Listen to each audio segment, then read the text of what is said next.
이 한 해를 돌이켜보면 국가 간의 이념이나 혹은 종교적인 문제로 인하여 많은 사람들이 죽었고, 또 어떤 국가 간의 내전 때문에 수많은 사람들이 자기 나라를 떠나서 이방인이 되가는 그런 모습도 보았습니다. 미국 내에서 거의 사흘이 멀다 하고 총기 사고로 인하여 정말 많은 사람들이 죽었습니다. 또 이런 의해서 이 종교 간의 갈등이 확산되고 사람들의 마음을 정말 불안하게 했던 한 해였다고 생각합니다. 우리가 신앙인으로서 한 해를 돌이켜보고 우리가 곧 다음 달에 우리가 대강절 주님의 오심을 기대하는 그런 마음으로 오늘 우리가 함께 성서를 함께 살펴봤으면 합니다. 프랑스의 그 실존주의자 까무라는 그 유명한 소설가가 쓴 이 페스트라고 하는 소설이 있습니다. 이 페스트 소설의 내용을 보면 알제리 북부 항구 도시의 오랑이라는 그 마을에 이 페스트가 무서운 전염병이 퍼져서 사람들이 죽기 시작합니다. 그러자 이 카톨릭 신부는 이 전염병을 하나님의 심판의 징조라고 보면서 외치면서 사람들에게 회개만이 유일한 살 길이다 이렇게 외쳤습니다. 그러자 리웨라는 의사는 이런 비극적인 현상은 인간의 삶의 부조리에서 생긴 것이기 때문에 신의 심판과는 사건이 없다고 하면서 신부의 말에 동조하지 않고 이 전염병을 하나님의 심판과 저주와는 무관하고, 그래서 그러면서 그는 이 절대적으로 무죄한 이 아이들이 죽어가는 이 모습이 어떻게 하나님의 심판이 될 수 있느냐고 저항하면서 그 사람은 최선을 다해서 환자들을 돌보는 데 온 힘을 다했습니다. 그리고 또 한 명이 등장하는데 이 사람은 그 타오라는 사람인데, 이 사람은 옛날에 한때 정치 활동을 했는데 이 정치 활동을 하는 가운데서 정치인들의 위선과 부패를 보고 정치를 그만두고 이 오랑이라는 마을에 정착하게 된 사람입니다. 이 사람은 이 비극적인 상황을 목도하면서 최선을 다해서 의사와 함께 자원보건대를 조직해서 환자들을 돌봐주다가 어느 정도 전염병이 사라지는 와중에 자신도 페스트에 걸려서 죽고 맙니다. 까뮤는 이 작품을 통해서 우리에게 주는 중요한 메시지는 뭐냐면, 인간은 굉장히 이교하고 아주 단단한 존재라고 생각하는 것처럼 보이지만 사실은 굉장히 유약하고 나약하고, 어쩌면 삶의 인간의 이성으로 인간의 삶을 다 설명할 수 없는 대단히 부조리한, 조리가 없는 그런 인간이 오늘 현대인들이라고 이렇게 이 소설을 통해서 얘기해주고 있는 것입니다. 우리가 지난 1년의 생활을 돌이켜보면 하나의 고비가 넘어가면 또 다른 문제들이 다가오고, 또 그런 문제들이 해결되면 또 다른 문제가 계속해서 발생했던 그런 일은 아니었습니까? 어떻게 보면 우리 인간의 삶이란 이성의 논리를 다 설명할 수 없는 그런 1년 동안의 우리 삶이 아닌가 한번 생각해 봅니다. 그래서 우리 자신을 돌이켜보면 크게 자랑할 것이 없고, 또 다른 사람들을 함부로 업신여길 수 없는 우리 존재가 굉장히 우리 스스로가 나약한 존재가 아닌가를 다시 한번 확인하는 그런 한 해가 아닌가 생각됩니다. 오늘 우리가 함께 읽은 이 구약성서 신명기는 제2의 율법이라고 불립니다. 이 신명기는 이스라엘 사람들이 애굽에서 해방되어 약 40년간의 광야 생활을 마감하고 가나안으로 들어가기 바로 직전에 지난 모세가 지난 40년간의 이스라엘 백성들의 사막에서 어떤 삶을 살아왔는지를 회상하면서 하는 설교라고 말할 수가 있습니다. 하나님이 이스라엘 백성들이 이집트 노예로 있을 때 여러 가지 상황들을 다 극복하고 또 기적을 통해서 해방시켰습니다. 그러나 이 40년 생활하면서 어려운 환경이 닥칠 때마다 이스라엘 백성들은 창조자이신 하나님의 말씀을 인내하고 신뢰하지 못하고 가장 쉬운 방법으로 그 문제들을 해결하려고 했습니다. 그래서 필요에 따라서 금송아지를 만들기도 하고 하나님을 배신하는 행동을 하기도 했습니다. 그럼에도 불구하고 하나님은 이스라엘 백성과 계약 관계를 맺었습니다. 그 당시 중동 지방에서 있었던 이 계약 관계라고 하는 것은 제국주의 큰 나라가 작은 나라를 정복했을 때 큰 나라 왕과 작은 나라 왕이 맺는 이 관계를 계약 관계라고 합니다. 이 관계를 봉신 관계라고 합니다. 말하자면 그 계획의 내용을 보면 아주 큰 제국주의 왕이 작은 나라를 정복한 다음에 그 왕을 불러다 놓고 이 제국주의 왕은 어떤 왕이고 또 이 나라를 어떻게 복속을 시켰기 때문에 그리고 그걸 적은 다음에 이 석국인 왕은 앞으로 이 큰 나라 왕한테 충성을 다하고 1년에 저금을 얼마나 바치고 이런 것들이 언급되어 있는 것이 봉신관계입니다. 그런데 광야에서 하나님과 이스라엘에 맺었던 이 계약 관계는 봉신관계가 아니라 하나님이 이스라엘 백성들을 사랑하고 그들을 구하기 위한 일종의 은혜의 관계라고 말할 수 있습니다. So contract of grace, 은혜의 관계입니다. 그 내용은 이스라엘 백성들이 하나님을 사랑하고 창조자이신 구속자이신 하나님은 이스라엘 백성들에게 땅과 자손들의 번창을 약속하는 이 관계입니다. 이것은 그야말로 하나님의 은혜의 관계라고 사랑 관계라고 이렇게 말씀드릴 수가 있습니다. 그래서 그렇기 때문에 신명기에 보면 특히 하나님께서 이스라엘 백성들과 맺은 언약을 보면 아주 중요한 규범들을 우리가 꼭 지키도록 그 당시 지키도록 하신 말씀의 내용이 오늘 성서의 내용입니다. 그 내용을 보면 특별히 신명기 15장에 보면 이 안식일 제도를 만들라고 얘기했습니다. 중요한 것은 뭐냐면 하루 종일 혹은 일주일 내내 노동으로 지친 이 노예들이나 혹은 농부들에게 최소한 하루는 쉴 수 있도록 해야 한다는 것이 가장 중요한 그 이스라엘 백성들에게 주는 하나님의 명령과 규례였습니다. 아시다시피 이스라엘 백성들이 이집트에서 오랫동안 노예처럼 생활해왔습니다. 그렇기 때문에 이 하나님께서 이스라엘 백성들을 해방한 이후에 노예를 보면 그 노예들이 당신의 생활을 연상하게 하고 그들의 삶을 대변해주고 있기 때문에 너희들은 이 주인의 폭압으로부터 도망친 너희들을 절대 다시 그 집으로 돌려보내지 말고 가난한 노동자들과 이방인과 고아들과 과부들의 권리를 절대 유린하지 말라는 게 이 규례 내용이었습니다. 아주 중요한 또 하나 중요한 뭐냐면 만약에 이스라엘 백성들이 다른 족속들을 점령할 때 절대 나무를 베지 말라는 규칙을 줬습니다. 그건 뭐냐면 우리가 그 당시에 인간들이 살아갈 때 기본적인 생활을 하기 위해서는 나무가 필요하죠. 나무를 가지고 물도 떼고 물도 불리고 그 다음에 다른 곡식을 가지고 요리를 해야 되기 때문에 그래서 절대 다른 족속을 점령할 때 나무를 베지 말라는 규칙을 줬습니다. 그것은 가장 기본적인 인간의 삶을 보장하라고 하는 것을 강조하고 있는 것입니다. 이런 내용들이 모세가 지난 40년간의 이 광야 생활을 회상하는 대표적인 내용들입니다.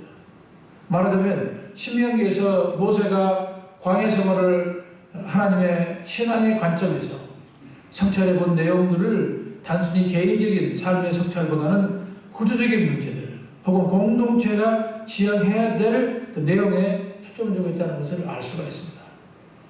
우리가 사람에 따라서 한 해를 마무리하면서 성찰이나 회상을 해볼 때 다 다릅니다.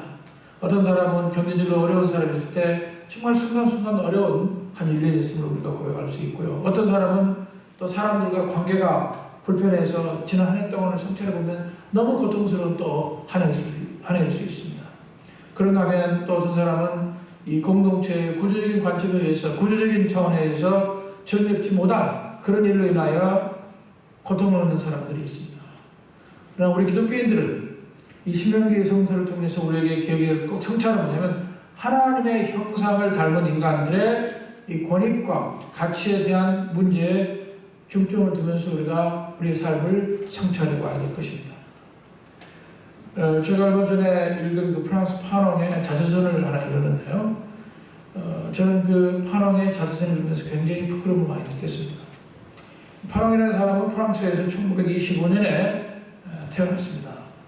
그 사람은 정신과 의사로서 일을 했는데 그 양반이 뭐 정신과 의사이기 때문에 굉장히 돈도 많이 벌 수 있음에도 불구하고 이 사람은 그 당시에 프랑스가 알제리를 정복하고 있었던 식민지를 두었습니다. 그때 이 알제리 사람들 가운데는 정치적인 문제가 너무 많았습니다. 특히 지식인들 가운데는 자기 나라를 뺏기고 모든 것이 착취와 억압 속에 있었기 때문에 특히 정신적으로 깨어있는 사람일수록 정신병자가 많았습니다. 그래서 이 알제리 의사인 파농은 그 알제리 출신 가운데 정신적으로 많은 문제가 있는 사람들 무료로 계속해서 그 사람들을 돌봐주었습니다.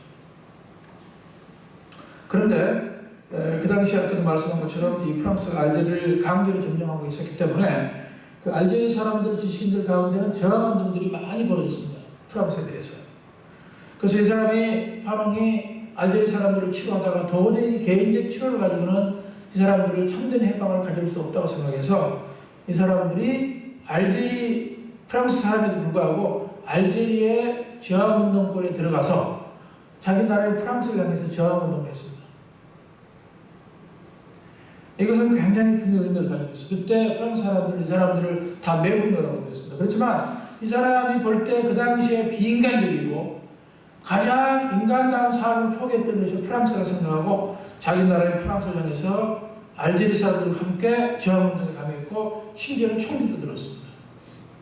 물론 그러다가 양반이 암에 걸려서 1961년도에 물론 이제 한참 독립은 후에 돌아가셨지만 그때 그의 스승인 세자르라고 하는 그 스승이 자기의 사랑하는 제자가 이 파농이 죽었을 때 이렇게 표현했습니다. 우리가 눈을 가지고 현실을 보지 못할 때, 우리가 양심의 소리에 귀를 듣지 못할 때, 그때 우리의 눈과 귀를 잃은 사람이 바로 파농이라고 이렇게 설명했습니다. 우리 기독교인들이 지난 1년을 돌이켜 볼 때 얼마나 내가 하나님의 뜻에 맞게 살아야 된다를 반추해 봐야 됩니다. 그럼 단순히 내가 거짓말을 얼마나 했는가, 내가 얼마나 욕심이 있는 존재였는가, 이런 실존적인 질문도 중요합니다. 그러나 더 나아가서 하나님 나라에서 요구되는 참된 가치와 참된 의미의 문제들에 관심을 가져야 됩니다. 다른 사람들이 인권이나 제도나 이 구조적 모순에 의하여 힘없는 사람들이 얼마나 인권이 유린되고 그 다음에 직장을 잃고 거리에서 헤매는 사람이 있었는가를 사람이 이렇게 헤맬 때 우리는 무엇을 하고 있는가를 질문해야 됩니다. 여러분 이 미국의 그 카나다나 그 다음에 미국에 있는 그 캐톨릭 신부들은 여러분들이 볼 때는 어떻게 보는지 모르겠습니다만 이 사람들 가운데 그 캐톨릭 주교회라는 게 있습니다. 그 매년 1년에 큰 컨퍼런스를 열어요. 이 사람들이 그 주교회를 뭘 하냐면은 그 시기에 그러니까 그 해에 가장 중요한 이슈를 가지고 이 사람들은 논의를 합니다. 그리고 그 논의를 하는 것이 그걸로 끝나는 게 아니라 이 논의를 해서 그 문제를 어떻게 해결할 수 있을까를 이 사람들은 고민하고 그 다음에 그것을 실행할 수 있는 준비를 하는 거죠. 그 가운데 뭐냐면 미국이 여러분 알다시피 지금 중동이라든지 다른 나라에 내전들이 많이 일어나고 있습니다. 그래서 미국 큰 나라가 이 정부에서 그 나라 가운데 내리는 정부하고 또 반군 사이에 전쟁을 할 때 사람들이 무기를 내립니다. 어떤 경우는 정부 쪽에, 어떤 경우는 반군 쪽에. 그러다 보니까 이 나라가 그 나라의 내전들이 점점 커져가지고 사실은 거기 국민들이 제대로 살지 못하고 결국 그 나라를 쫓겨가거나 도망가는 그런 일들이 정말 많아요. 그런데 이 주교회에서 미국의 정부에 표현이 있습니다. 당신들은 왜 이렇게 내전이 발발해서 이렇게 많은 사람이 죽어가는 곳에 무기를 대지 말라고 이렇게 얘기를 하고 월남전 때도 그랬고 중요한 일이 있을 때마다 이 주교회들은 이런 자기가 양심에 따라서 구조적인 모순에 의해서 사람들이 거리에 버려지고 죽어가는 이 사람들을 위해서 이 사람들을 계속 표현했습니다. 바로 이것입니다. 기독교인들은 우리가 이 사회를 살면서 개인이 실존적인 고백도 할 수 있습니다. 잘못도 할 수 있습니다. 그러나 더 중요한 것은 국가가 구조적으로 사람들의 개인의 인권을 유린하고 그거로 인하여 어려움을 당한 사람들을 위해서 뭘 하고 있는가를 우리가 질문할 필요가 있습니다.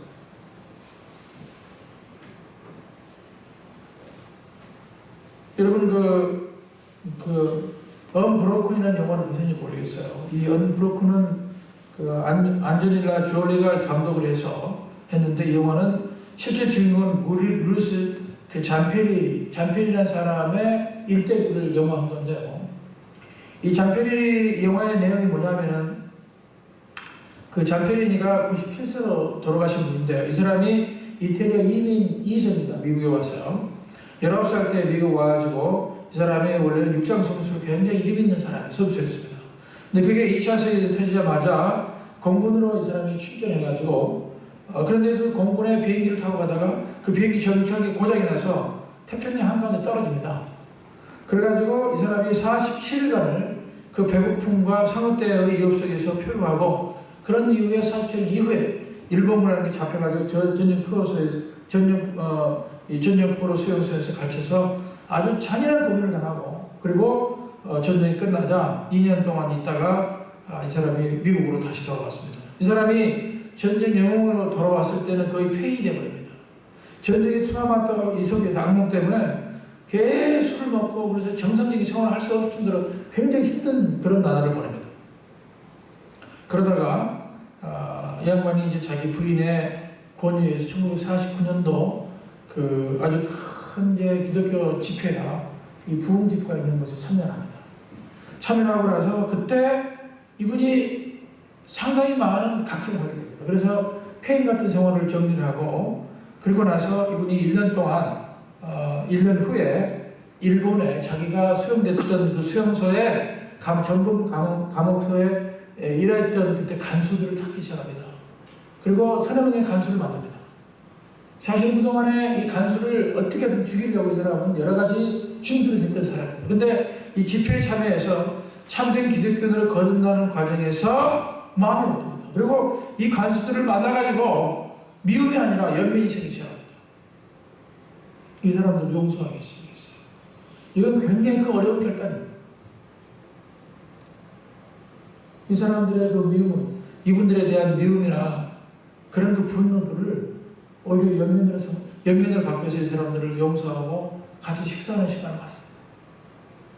이건 우리가 아무나 할 수 있는 것이 아닙니다. 어쨌든 이 신앙의 힘이, 그러니까 신앙을 경험한 사람들이 가진 자기의 삶을 반추하고 새롭게 결단함으로 새로운 삶의 변화가 일어나기 시작한 사건이라고 볼 수 있습니다. 우리가 지난 1년을 돌이켜보면 하나님 말씀에 비추어서 용서할 수 있는 사람들을 용서했는가? 주변에 있는 어떤 사람들이 구조적인 혹은 제도의 모순 속에서 아까의 삶을 유린당한 사람들을 위할 때 우리가 그때 뭐 했는가?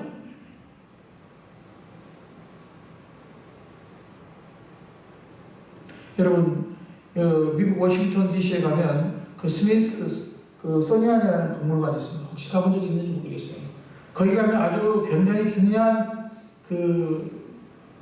것이 하나 있는 게 뭐냐면 40캐럿 되는 그 다이아몬드가 지어되어 있습니다. 아주 단단한 유리 속에 있습니다. 여러분 보십시오. 우리가 그걸 보면서 아주 정말 저건 얼마나 비싸고 가치가 있는 것일까를 생각하지만, 그게 그 건물이 예를 들면 그게 아침 9시부터 저녁 6시까지 일을 하다가 건물이 닫히면 그 건물, 우리가 이 다이아몬드라고 하는 것은 그림에 떠입니다. 그 어둠 속에 있는 진열된 것은 우리하고는 아무 상관이 없습니다. 그것이 아무리 빛나고 가치가 있다 하더라도, 만약 여러분 우리 기독교인이 주일날 함께 모여서 정말 이 진주와 같이 다이아몬드처럼 이렇게 깊은 속에 있다 하더라도, 우리가 이 현장이 끝나고 우리 삶의 현장으로 돌아갔을 때 거기 기독교인의 삶을 포기해버리면 마치 다이아몬드가 저녁 6시쯤 되면 문이 닫고 강통 어둠 속에 있는 것처럼 우리에게는 별로 의미가 없습니다. 우리 기독교의 삶이라고 하는 것은 이 예배와 함께 우리 속의 삶의 현장으로 돌아갔을 때 거기서 우리가 내가 어떤 사람을 만나고 무엇을 하고 어떤 결단을 하고 어떤 선택을 하니까 해서 우리의 삶이 빛날 수가 있고 다이아몬드처럼 영롱할 수가 있는 것입니다.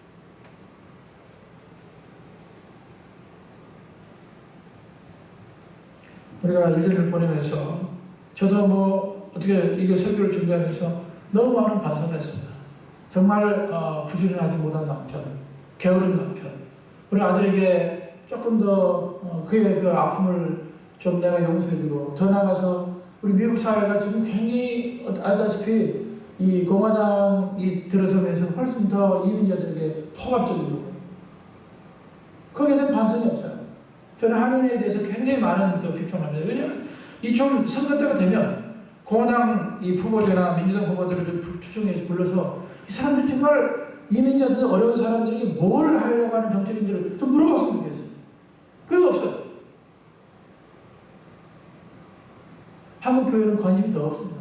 여러분 대형 교회에서 그냥 그 지역에 나와 국회의원들 선거들 국회의원들 추천해서 그 사람들이 무슨 정책을 가지고 있고 이민자들이나 이 어려운 사람들을 위해서 도대체 뭘 하려고 하는 것인지 여러분 들어본 적 있습니까? 한국 교회는 없어요.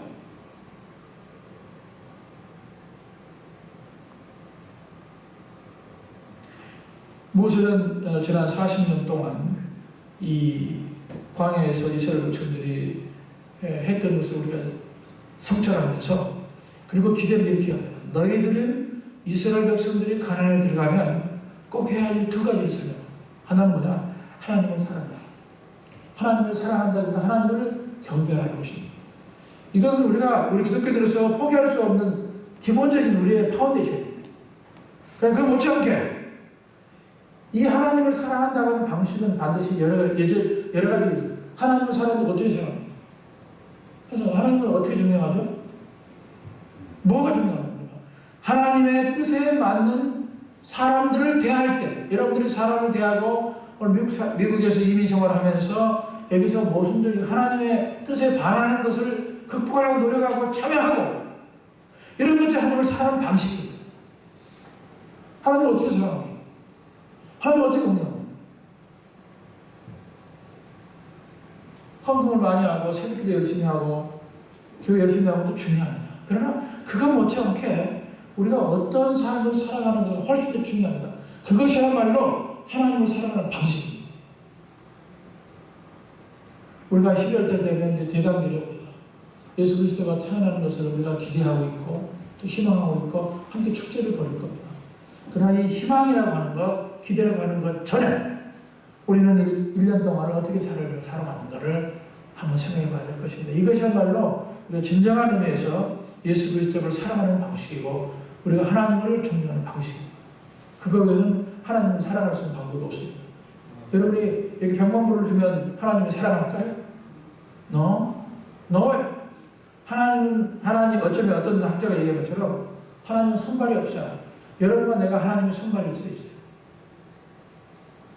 그래서 지금부터 우리가 얼마 남지 않는 1년이지만 얼마 남지 않는 한 해지만은 우리가 우리 삶을 반성하고 그리고 좀 더 이 구조적으로 어려운 사람, 구조적인 일 때문에 이 구조적 모순 때문에 이 거리에 나가 있는 사람들, 이런 사람들을 우리가 생각하면서 하나님을 진정으로 경배하는 마음이 이런 과정들을 통해서 이루어지면 좋겠고 그런 마음으로 추수감사절과 그리고 대강절을 맞았으면 합니다. 기도하십시오. 사랑하는 하나님, 우리가 참 부족하고 연약해서 1년을 돌이켜보면 늘 부족한 것 뿐입니다. 그러나 우리 마음속에 이제는 좀 더 우리 실존적인 죄뿐 아니고 구조적인 모순 속에 그걸로 인하여 희생양이 된 사람들을 생각하면서 중동에 있는 여러 사람들이 자기 고향을 떠나서 타향으로 가겠고 자기 나라를 떠나서 방황하고 있습니다. 이런 것들도 우리 신앙인들에는 중요한 우리 스스로 반성하고 그 사람들을 도울 수 있는 길을 찾고 미국이 큰 정부가 가난한 나라들의 무기를 팔면서 갈등이 심화돼서 또 그걸로 인해 많은 문제가 생기기 시작합니다. 하나님, 우리가 힘이 없지만 우리가 이런 문제들을 어떻게 하나님 뜻에 맞게 돕고 해결할 것인지를 고민하는 가운데 우리가 하나님을 존경하게 되고 하나님을 숭배하게 될 것입니다. 하나님, 얼마 남지 않는 이 한 해를 우리가 성찰하고 반추하면서 12월 달에 주님 오신 것을 함께 기뻐하고 기대하는 저희들이 되게 해 주시옵소서. 예수 그리스도 이름으로 기도합니다. 아멘.